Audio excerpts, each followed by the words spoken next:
Hi, I'm Randy Burt. Welcome to Destination Chautauqua County. And we're here at the Chautauqua Suites in Mayville, New York tonight. And it's Fireman Appreciation Night. We have a lot of people here tonight. We're going to have speakers, we have vendors, and we'd like to thank Mr. Van McConnon for putting on this tonight.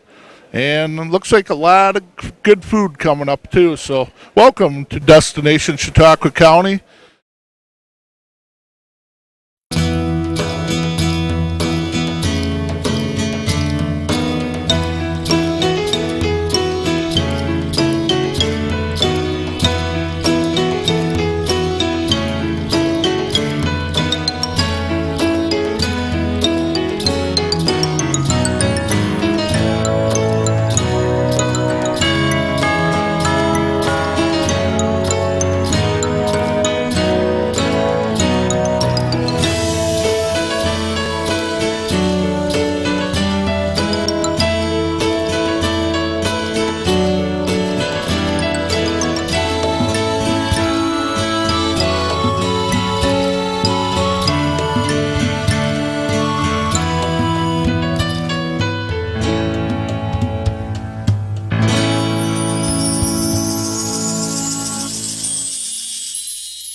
I'd like to just go down the list of who all is represented here tonight.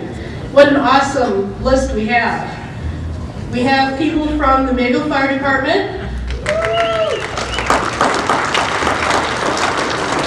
Chautauqua Fire Department,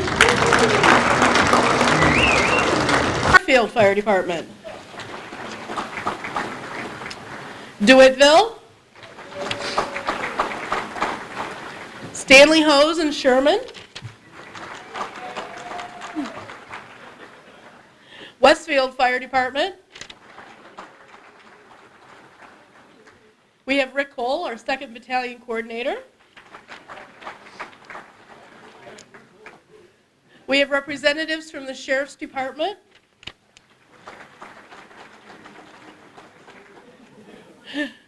Department of Emergency Services. The Chautauqua County Tech Rescue Team. The Village of Mayville and the Town of Chautauqua. Starflight. I'm almost done. Westfield Memorial Hospital. Chautauqua County Fire Police. Westfield Auxiliary Police. And we had some wonderful vendors. I'm just going to give you a quick rundown. I hope everybody had a chance to visit with them. We had Alan Akins from Chautauqua Fire Department, who represented Gorman Emergency Vehicles, KME, I'm not going to pronounce this one right, Kovac Mobile Equipment, Braun Ambulance, McCoy Miller Ambulances, and Marquee Ambulances. We had Jeff Gertie from Performa, Westfield, New York. He does embroidery, screen printing, promotional products. He's been 16 years in the business. We had Triad Synergy Group, Tactical Fire, distributors of fire, tax, Quaker, and turnout gear. He had a good supply of all of our stuff there for us. We had Ron Vall, Fulfill911.com, who also has a couple door prizes here drawing for us.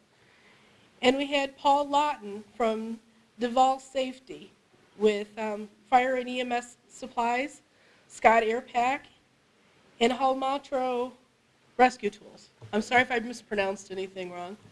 I'd like to start with some of our speakers. We have a nice selection of speakers tonight. I'm going to start with Marty Bova, the Mayor of Mayville. He's going to come up and give us a little talk about volunteerism in the community and share some thoughts with us. So Marty?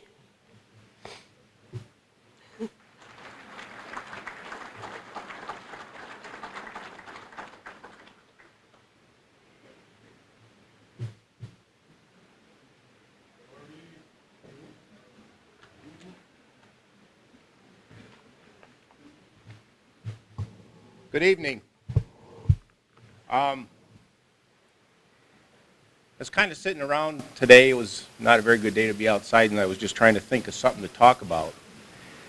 And the thought came through my mind that we all the time talk about what volunteer fire departments save the communities, but has anybody ever really taken the time to look at it and put the numbers down on paper?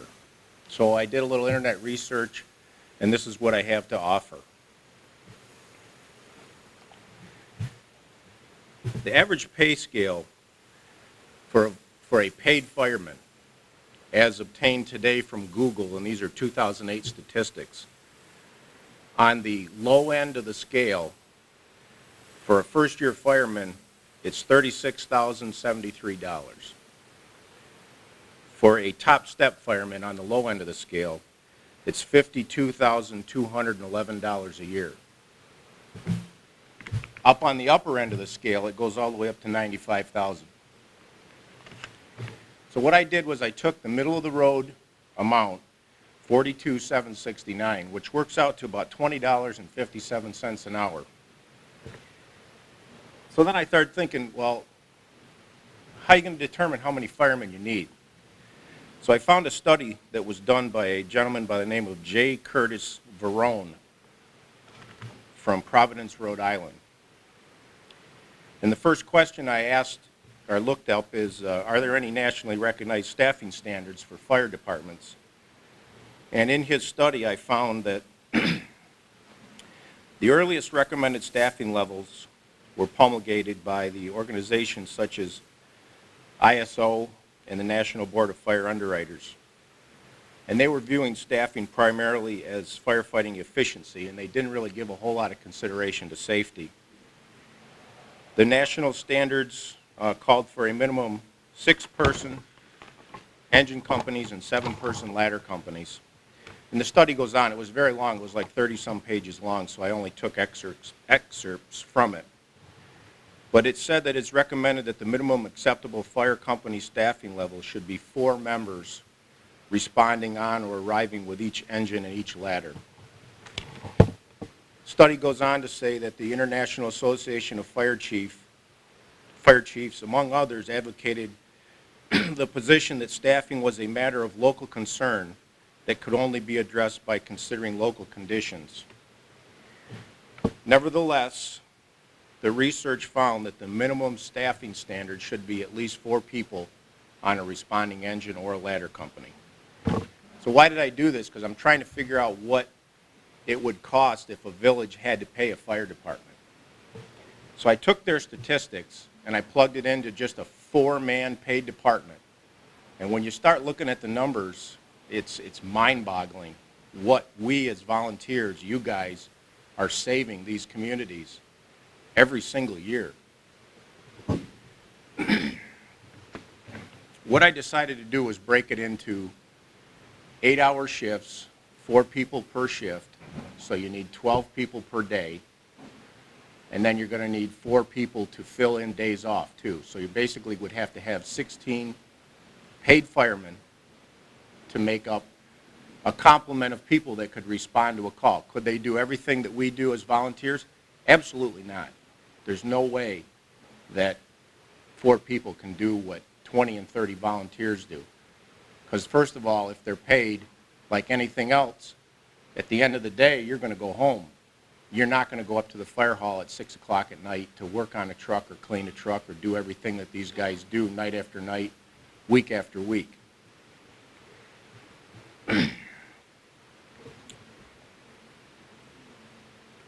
So let's take a look at the math that goes along with this. If we have 16 members, the average person works 2,080 hours a year. That's 33,280 man-hours a year, just for a staff of 4 people on a shift. If you take 33,280 and you multiply it by $20.57, payroll, just payroll now, would be $684,569 for 4 people on a shift. Now, wait a minute, though. That's only the salary. We've got to think about health insurance now. As a village mayor, I know that the insurance is running anywhere from $800 to $1,000 to $1,200 per month for a person that's on family coverage. So just for the sake of a number, I threw in the $800 number. Healthcare insurance would be $153,600 for a 16-person paid department. We're not over yet. We've got holidays. Every time a guy works a holiday or a woman works a holiday, they're getting their hourly rate at time and a half, plus they're getting the 8 hours of holiday pay. There's average of 12 holidays per year. So that's 96 hours of additional pay for each holiday. That total came to $35,544. If you take all these numbers and you add them up, the salary, $684,569, the insurance, $153,600, and the holidays, $35,544, you come up with $873,714.56. Now, I know in Mayville, our fire department operating budget is about $63,000 a year. That doesn't include everything because some of the things we take on as a village responsibility, where some of the smaller departments have different things that they cover, but we break it up differently on a village budget. So $63,000 is like $810,000 less than what it would have to pay to have a paid fire department. So my point of all this is to tell you that the cost of having a volunteer fire department is priceless. And for those of you that are any kind of elected official or anybody out there that may know somebody that is, I challenge you to find a better group of people that will do more for little to nothing other than an annual banquet, a pat on the back, and just to have the camaraderie of a volunteer fire department. So with that, I'd like to say thank you to the volunteers that put this together. I want to thank Chautauqua Suites for giving us the opportunity to have this gathering. And a thanks to Janet and Tom and everybody else that had a hand in getting everybody here tonight. Thank you.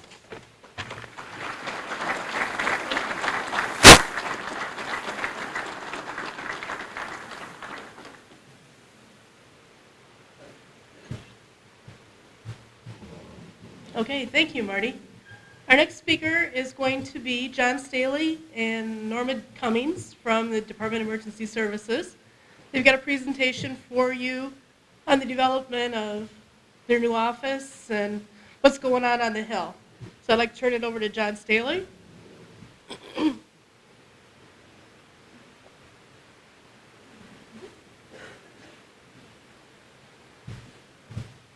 That was excellent, Mayor. Thank you. That was impressive numbers.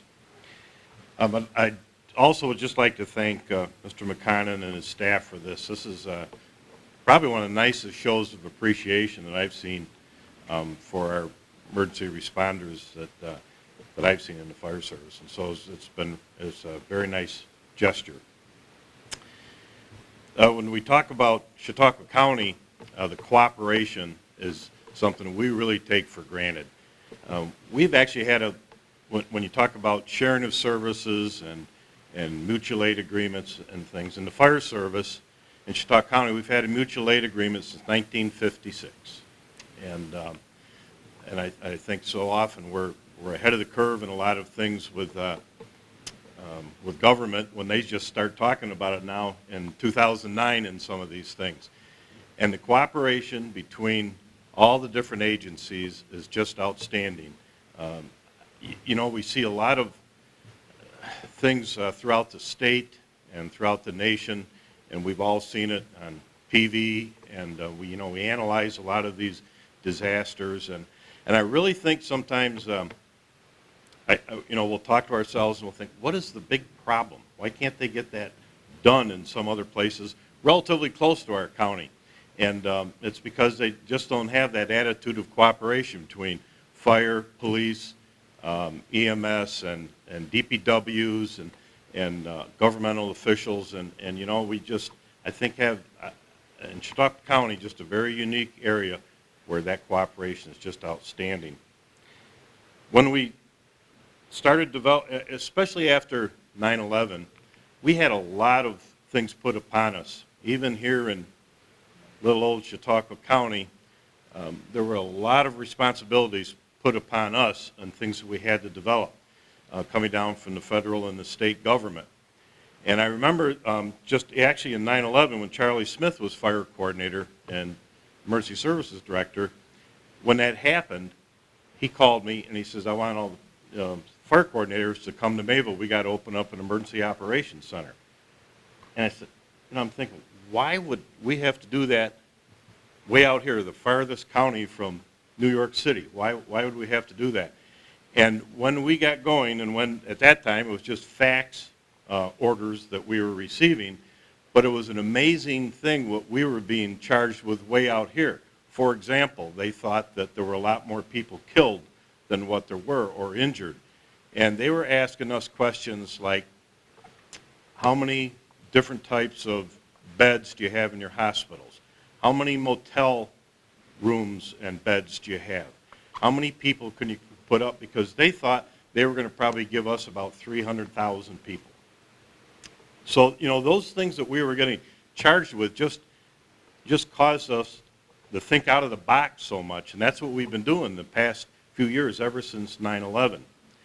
And in Chautauqua County, we have, because we have that great cooperation between all the different agencies, we've really been a name that people know of, even in the bigger metropolitan areas. An example of that would be our work with our hazardous materials team, and that we've had one of the first ones around.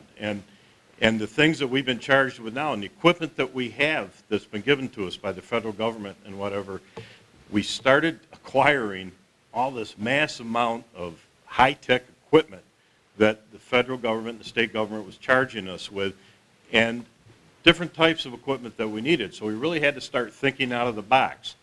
And we needed a county facility.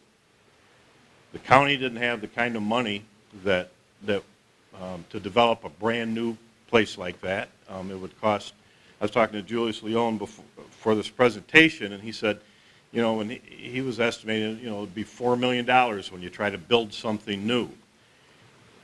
But yet, through cooperation of the Office of Emergency Management and Julius Leone and people like the town of Chautauqua people and the village of Mayville and the Chautauqua County Legislature and the county executive, everybody put their heads together, and we came up with what now is a state-of-the-art, very nice facility that we used and took advantage of an existing structure. A school is a very well-built structure, the older schools. And so what we did was we took the west wing and we made that into our classrooms, our EOCs, that through a combined effort of grants and the county radio shop and people like that, putting those things together, we have state-of-the-art equipment in there in which we can train people. We have computers. We can have real-time video being shot back, transmissions being shot back from scenes. And so we have a complete emergency operations center. Then, along with that, we have accommodated areas within that EOC for all the different agencies that we work with. So the RACES, the radio operator people, Salvation Army, Red Cross, I know I'm leaving some out, but all those agencies, we can work together when they have positions at the EOC. So when we have that disaster, and granted it may not be terrorism, we hope it wouldn't be, but if we have that tornado or that flood or whatever that may be, we can now open that up, have all those agencies come there and open up our operations center. And it's really a thing of beauty to see. And we encourage you, if you ever have not been up there, to stop up anytime and see our operation. Then along with that, we've been acquiring, of course, a lot of equipment as far as vehicles. And so we had a need for that. And again, the town of Chautauqua just just came through beautifully for us, and we now have renovated what was the bus garage. And that is turned into a very nice fire station, and we're still, it's in a process. A couple weeks ago, my wife asked me when we'd be done working up there, and I said about 5 years, and that's about right, Scott? We have a group of people that have work up there, and most of you know Dennis Barmore, going on 70 years old, and he makes me tired. He's just, Denny has been a past medical coordinator and past fire chief in Gary Fire Department, and Denny really kind of developed this group of key people that we named it after a while, Barmore's Rangers. We kind of gave ourselves a big a shot name, you know. But it's a group of people that some of us don't have any skills, we just do what we're told, and some of us can do absolutely anything. And so for the past couple of years, we've been doing that work up there. And Julius Leone figures, we didn't keep track of exact times, but like Marty was coming up with those hours and that cost factor there, Julius figures that conservatively, over the past few years, these are guys that can do anything. They can weld, they can do plumbing, wiring, anything. And Julius really figures conservatively the labor involved has been in excess of $400,000 if you were to have to pay for that. So it's just a great credit to the people putting their heads together and working hard to do that. And so what we have here is Gloria and Norma put together a little PowerPoint presentation that we'll show you here of the guys working on the facility. And it starts off with what it was, which wasn't, you know, needed a lot of work, and to what it's become today. And just in closing, before we run that, when Marty was talking about the cost of everything, you know, our people are just as important to us in Chautauqua County as they are to any other place in the nation. And so we deserve these things. So often, you know, we people in the rural areas kind of put ourselves down a little bit because we think, well, we don't need this, we don't need that. But our people are just as important to us and the protection of them as any other place. And I always tell the guys and gals in the fire service that there is no difference between a fire or a car wreck or a heart attack in Chicago, New York City, or DeWittville, or Mayville. There is no difference. The public expects us to do the same, and it's the same traumatic thing that's happening to people. So we have to do the same job. And the night of the fire, that's, you know, the battalion guys, we got great battalion coordinators, and of course that was Rick Cole's area, and, you know, I don't go out and step on their toes and whatever, but there's certain things you get up and go for right away. And that was one building I left right away for that call. And, you know, that night was a prime example of that. You folks got right at that fire in a big industrial building that could have been bad, could have been a dangerous thing. It could have been also something that you lost a big development in your local community as far as economics. And again, you couldn't tell the difference. It was a great job done. It didn't make any difference whether that fire was in Chicago, New York, or Mayville, New York. It was an excellent job. So, thank you. Okay.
think volunteers are the richest people in the world. Definitely, as many of you can attest to that are here tonight, it is not the financial riches in our pocket, but it's the richness within our lives from reaching out to help those who are in need, who those are facing an emergent situation it's beyond their control, and we try to bring some order, some compassion, and some assistance in that time of need.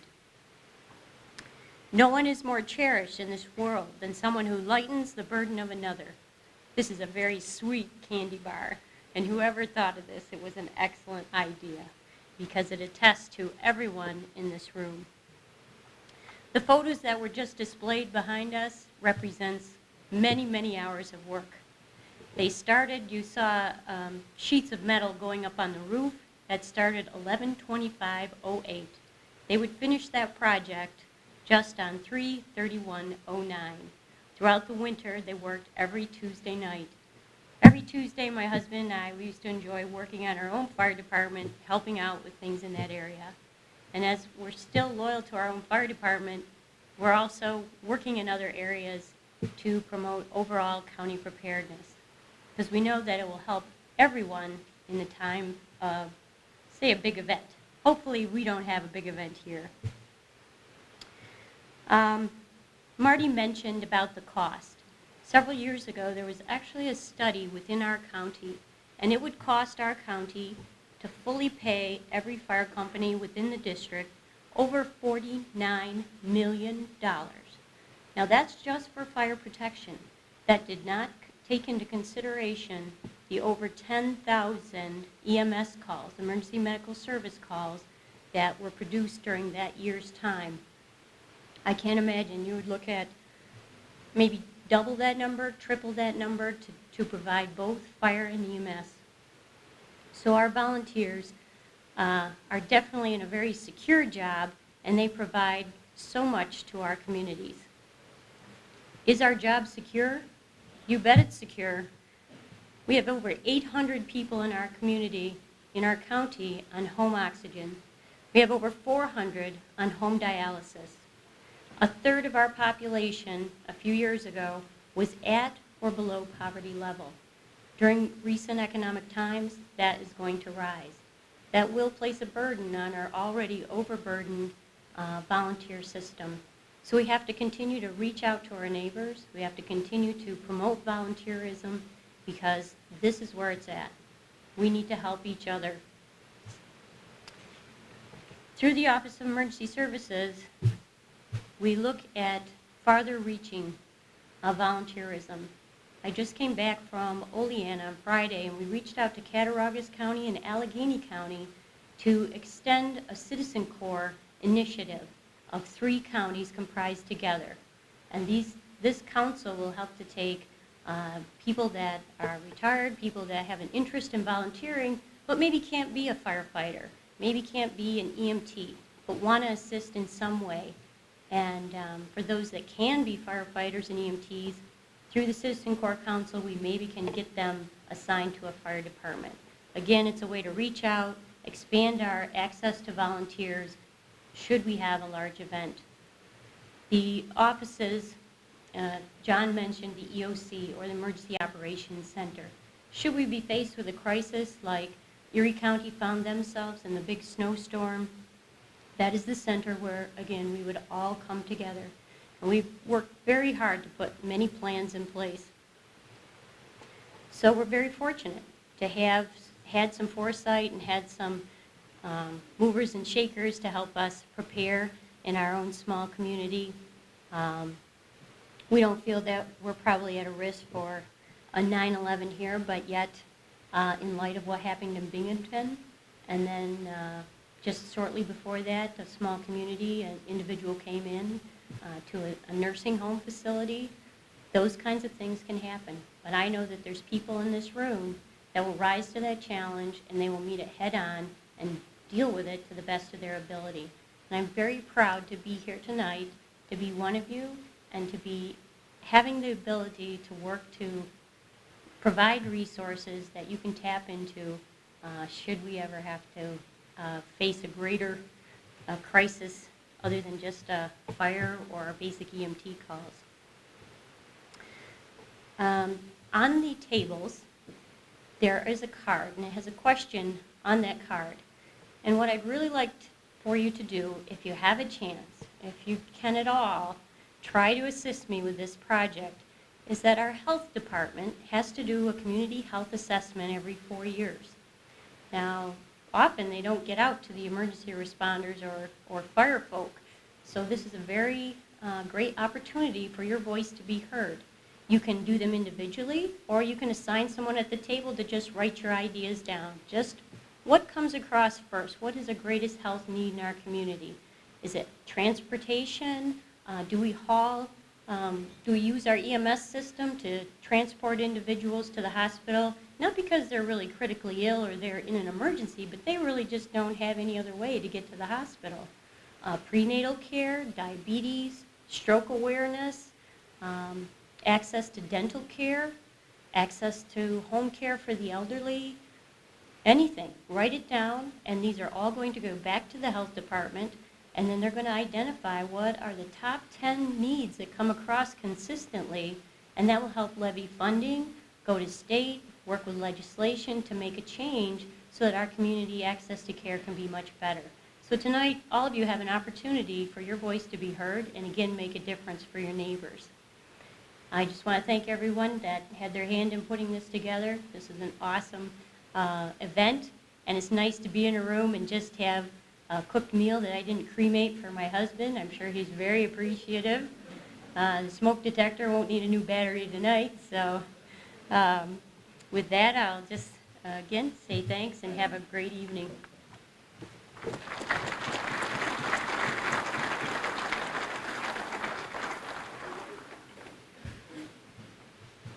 Thank you, Norma and John. And if you do get a chance to fill out that little card, there should be some on each table.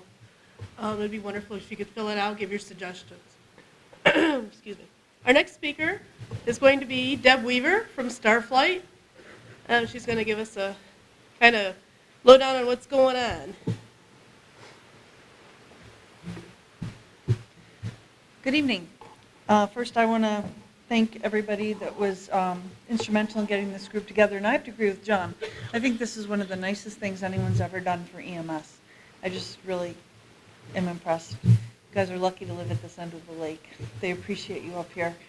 I also have to agree with what John and Norman were saying. I represent a resource that our county has that transcend the geography and the political arena that sometimes we get caught up in. And I don't know if you guys know that Starflight is one of the first programs in the United States that was a collaborative effort between a municipal agency, which is the Sheriff's Department, and the WCA healthcare system. And I listened to you guys talk about finances and how much money Western New York doesn't have. And I don't know if you know that when the helicopter's sitting at the hangar, it's not costing anyone a whole crew. Only the pilot is there. He's a sheriff's employee. Everyone else is on somebody else's payroll. The nurse is at the emergency room, the medic is in the ambulance, and the co-pilot is doing whatever the co-pilot's other job is. He's not being paid by Starflight. Only when an actual call comes in does that helicopter start to actually generate some costs involved. And that's kind of an unusual program. It's an unusual setup. Most helicopters on days like today are sitting with a full crew at a hangar just running up the bill. And that was a very innovative idea that was put together by Mr. Marsh and Mr. Bentley years ago. What I'm actually here to announce is that we, Chautauqua County residents, are the proud owners of a pair of McDonnell Douglas 900 Explorers, MD 900 Explorers. We took delivery of them in late December. Some of you might have seen them. I know one made the front of the Post-Journal and one made the front of the Dunkirk Evening Observer before the sheriff was able to introduce them formally. They were the first one was actually put into service March 5th. It's flown about 35 flights this month. It's still rotating in and out with the big old Huey. It's not, we don't have both new ones in service yet, so we're still using both. What I'd like to point out is when I was in Washington last month at a safety hearing before Congress, I went to the Smithsonian to see the War Museum, and the Huey that is on display at the Smithsonian to represent the Vietnam era was built 4 years after the Huey I flew in Wednesday night. So it was a little weird. But I will note that the Huey at the Smithsonian flew to Washington and was dollied into the museum, and I dare say, if we needed it, could be wheeled out and would fly away. The Hueys are wonderful aircraft. However, they now reside in the Smithsonian, so it's kind of time to retire ours. The new MDs, they're sometimes called Mad Dogs because of their initials, are dual system, everything.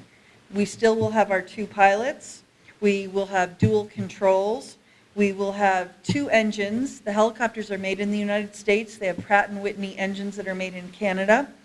They are quieter. They are faster. They are more economical. It costs about half of what it costs to operate the Huey. Still have the nurse and the medic in the back. And this is going to enhance our ability to service our community. What John said, just because we live in Western New York doesn't mean we don't deserve some of state-of-the-art. And this will actually assure the viability of our program for years to come. These helicopters will definitely outlast my career and hopefully many of yours. I do want to tell you that we're in-servicing the entire fire service for the county. So if you haven't been notified of a ground school, there will be one coming to a fire department near you very soon. And just to know, you think about what Norma said about the number of people in our county that are ill chronically and ill acutely. In 40 hours this week, earlier this week, we flew 10 flights in 40 hours. We've flown over 5,000 patients in our 22-year career, and the numbers are climbing rapidly. And that's all I have to say. Thank you again to everybody that organized this.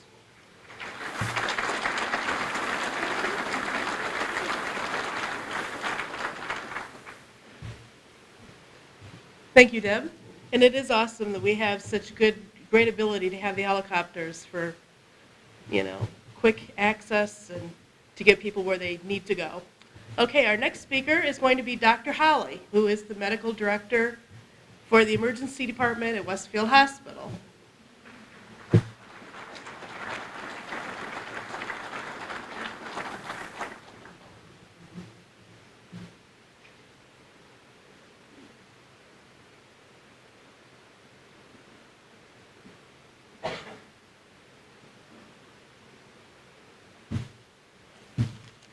If I don't have notes, I'll talk for 2 hours, so you want to make sure that I have these. So, I've had the opportunity to come to a lot of different things here at the Chautauqua Suites, and I will say without a doubt, this is absolutely the nicest one I've been to. So, first of all, I'd like to thank everybody at Chautauqua Suites that had anything to do with this. I think this is awesome.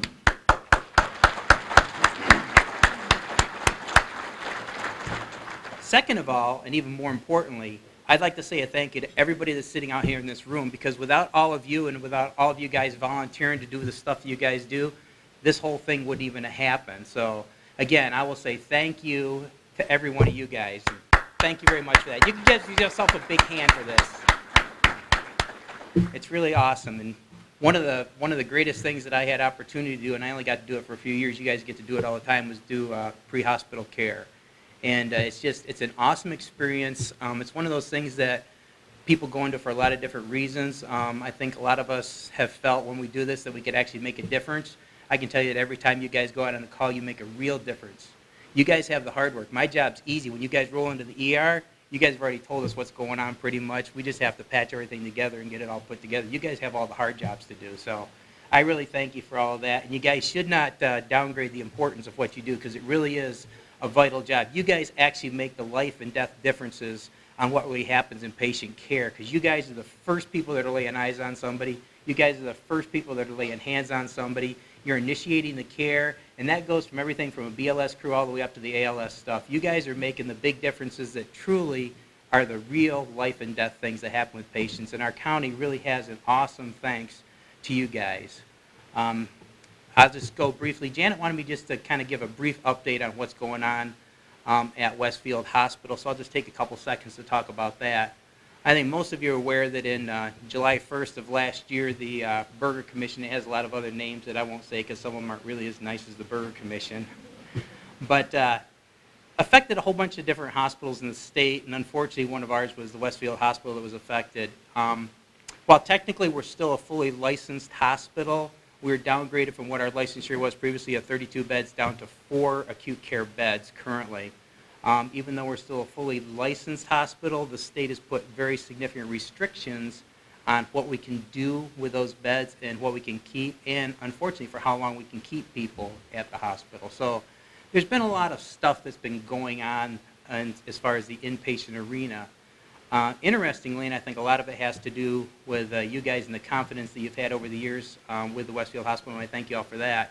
Our emergency department volumes have actually gone up since all this happened. I think one of the big concerns that everybody in the hospital, and for sure, and I think there was a lot of community apprehension, was with the inability to keep as many people in the hospital, would people still use the hospital?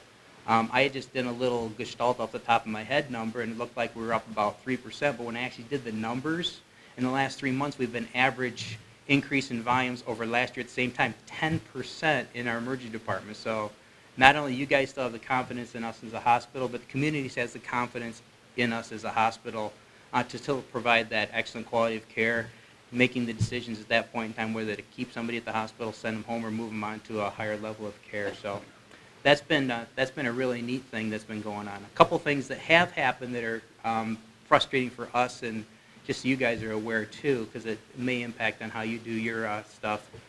One of the big things that the Burger Commission disallowed at hospital is obstetrical care. And while the whole county's number of pregnant people has been dropping some, the number of deliveries at Westfield was dropping at about half the county's rate. So proportionally, more people in the county were choosing to select Westfield Hospital for their obstetrical care, which is kind of a neat thing.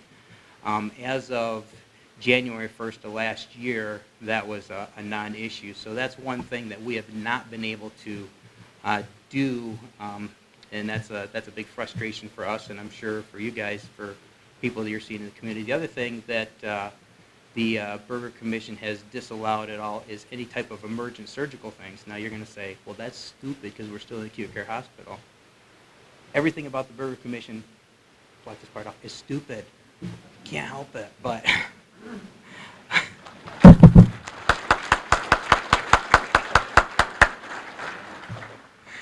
just as a little plug, Westfield Hospital is the second lowest cost per patient care hospital in the entire state, but they downsize it to save money. Go figure that one. Sorry. I had to say that. But the lack of emergent surgical cases at the hospital, because there's not 24/7 on-call coverage anymore, has been a little bit of a inconvenience for some folks. They're still getting assessed quickly and being transferred to the higher level of care quickly. So that's a good thing. It's a little bit of an inconvenience for patients, and again, more of a nuisance than anything else. Two things that I'd just like to talk about very quickly that's going to directly impact you guys and your deliverance of the pre-hospital care. I'd just like to take 2 seconds to talk about it. One is trauma care. There's a whole bunch of really bizarro federal regulations that come into play once somebody enters the emergency department doors. There's a lot of steps that you have to go through to do stuff there. What I would encourage you to do is always make your decision as to what the best care for the patient. If the patient needs stabilization and they need stabilization in the hospital, you guys get them to the hospital as soon as they can. If there are questions about the acuity of care, and you guys all have the ATLS pre-hospital protocols for what emergent transport directly from the scene to a tertiary trauma center are, I'd encourage you to follow those too. What we all want to do and why we're all here today is because we want to take care of patients. And we all do it in different scenarios, but that's what we all want to do. And we want to deliver that care the best, most efficient, quickest way that we can. If you guys are looking at somebody and they meet all the criteria, they've got encroachment in the passenger compartment, there's been a death or ejection, you guys know all these things. If there's been that kind of stuff, those are the people that need to go directly to the trauma center. And I know I'm preaching to the choir on this stuff. What we don't want to do is bog them down for an hour and a half at the hospital once they get there. Like I said, there's a bunch of federal regulations that we have to follow, so we're actually a hindrance to care at that point in time, and it's really frustrating. We don't want to do that. We want to do the right thing for patients. So if you got somebody that's really bad, get them from the scene, get them to the trauma center, if it's possible. I mean, we're still going to take care of people. We're still going to transfer a lot of people, and that's not a problem at all. The sticky widget I've already kind of alluded to is going to be the obstetrical care. Fortunately, it hasn't happened yet, but there is going to be a time at some point that somebody's going to want to deliver at Westfield Hospital, even though they know that they can't deliver at Westfield Hospital anymore. Those people are probably going to not have transportation arrangements, so they're going to call you guys. So all you guys get ready for your checking your cervix and see how far it's dilated and all that kind of stuff. It's like, everybody's panicking already. People are seeking their prenatal care with doctors that are already being accessed at other hospitals. If you're in an area where if you're equidistant from Westfield and the hospital that they're going to, patient preference hopefully will dictate that they want to go to the place, and hopefully it's not a significantly longer transport time. You got somebody that's saying the baby's coming, to Westfield's the closest place, bring to Westfield, let us deal with it. But if there's an option to get the people to where their regular doctor is, and it's not going to put any unnecessary burden on the patient, and this is a realistic issue too, it's not going to put too much of a strain on you guys because you want to do the right thing for the patients too, get them to that tertiary care center or to that obstetrical hospital. But we're still there at Westfield, and again, I'd like to really thank you guys for your support. Thank you for your encouragement. Thank you for the job that you do, and I just encourage you all to continue doing it. So, thank you very much.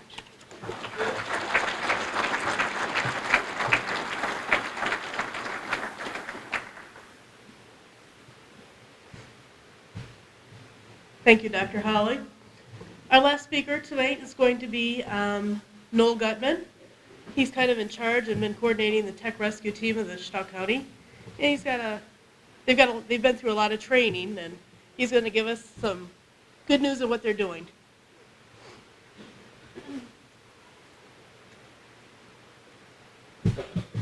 And like Jan said, I'm the last speaker, so that's the good news. Bad news, you got to listen to me for a couple minutes before we get to the door prizes. So, just want to take a plug for the special teams in the county, to include the hazmat.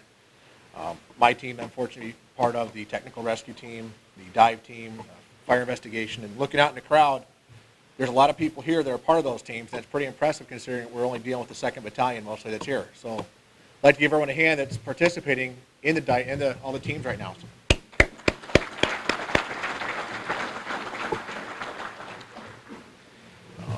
To touch on the tech rescue team, we're in our 7th year of operation. There were a couple years of dedicated training when we started just with doing the fast service, trying to provide fast teams for any departments in the county that needed them.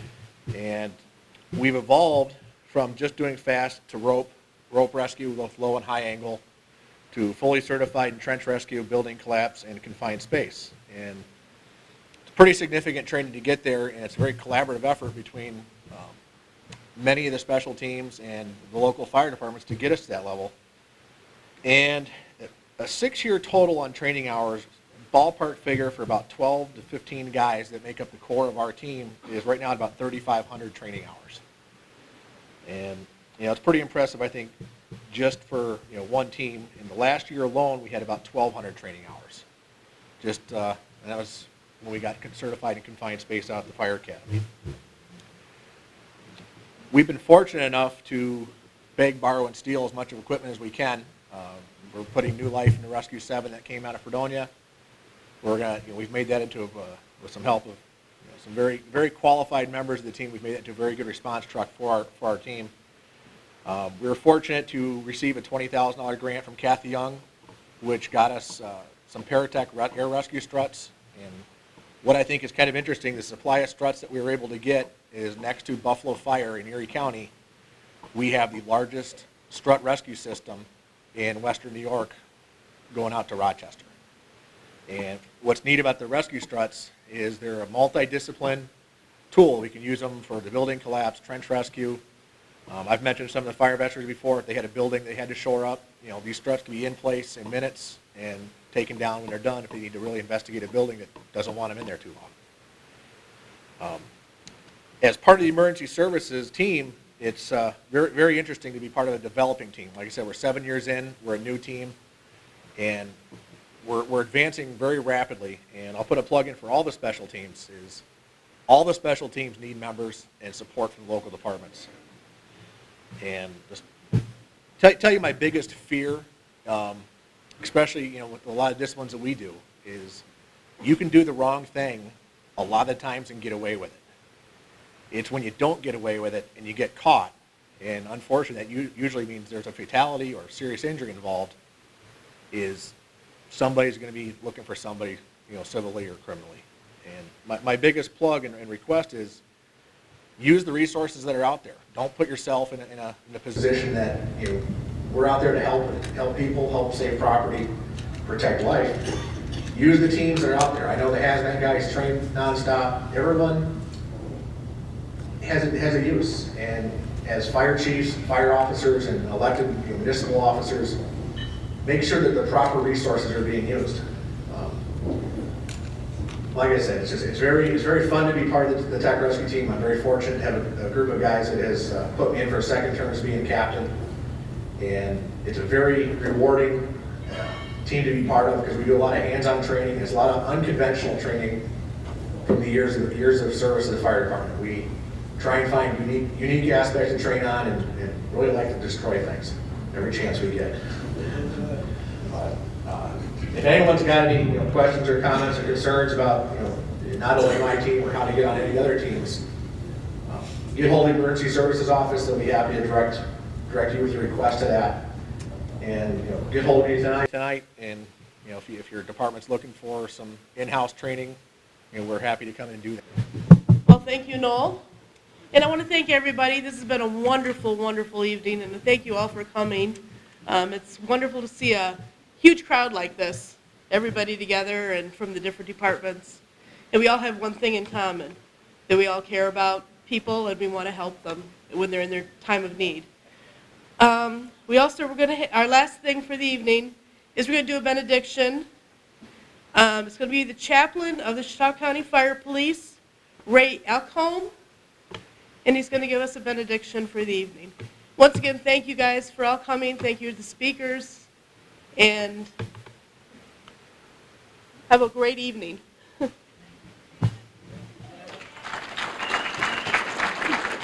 Thank you. Also, there's going to be a band in the Bellini Lounge if anybody wants to stay and enjoy the evening. And they said if you get too rowdy, they're also going to give us half-price rooms, so you can just spend the night. Shall we pray? Dear God, again, we want to thank you for this day. Thank you for the opportunity to be here with all our great volunteers. We pray that you'll be with us as we go our separate ways. Keep us safe till we meet again, and we go in peace. Amen.